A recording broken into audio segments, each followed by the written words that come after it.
Africa, কবিগুরু রবীন্দ্রনাথ ঠাকুর। উদ্ভ্রান্ত সেই আদিম যুগে স্রষ্টা যখন নিজের প্রতি অসন্তোষে নতুন সৃষ্টিকে বার বার করছিলেন বিধ্বস্ত, তার সেই অধৈর্যে ঘন ঘন মাথা নাড়ার দিনে রুদ্র সমুদ্রের বাহু প্রাচী ধরিত্রীর বুকের থেকে ছিনিয়ে নিয়ে গেল তোমাকে।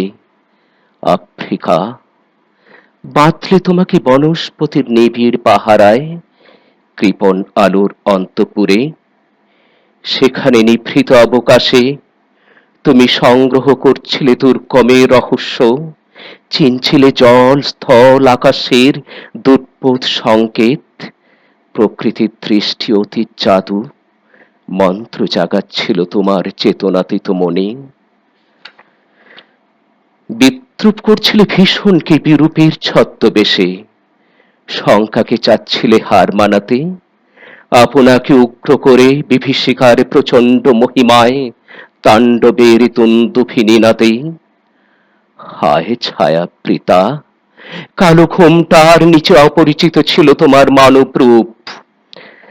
উপেক্ষার আবিল দৃষ্টিতে এলোরা লোহার হাতকড়ি নিয়ে, নখ যাদের তীক্ষ্ণ তোমার নেকড়ের চেয়ে এলো মানুষ ধরার তল। গর্বে যারা অন্ধ তোমার সূর্যহার অরণ্যের চেয়ে, সভ্যের বর্বর লোভ নগ্ন করল আপন নির্লজ্জ অমানুষতা। তোমার ভাষাহীন ক্রন্দনে বাষ্পাকুল অরণ্য পথে পঙ্কিল হলো ধূলি তোমার রক্তে অশ্রুতে মিশে।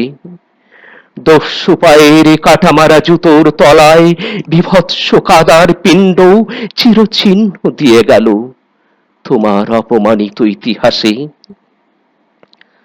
সমুদ্র পারে সেই মুহূর্তে তাদের পাড়ায় পাড়ায় মন্দিরে বাজছিল পূজার ঘণ্টা। সকালে সন্ধ্যায় দয়াময় দেবতার নামে শিশুরা খেলছিল মায়ের কোলে, কবির সঙ্গীতে বেজে উঠছিল সুন্দরের আরাধনা। আজ যখন পশ্চিম দিগন্তে প্রদোষকাল, ঝঞ্ঝা বাতাসের ঊর্ধ্বশ্বাস, যখন গুপ্ত গহ্বর থেকে পশুরা বেরিয়ে এলো, অশুভ ধ্বনিতে ঘোষণা করল দিনের অন্তিম কাল। এসো যুগান্তের কবি, আসন্ন সন্ধ্যার শেষ রশ্মিপাতে দাঁড়াও ওই মান হারা মানবীর দ্বারে।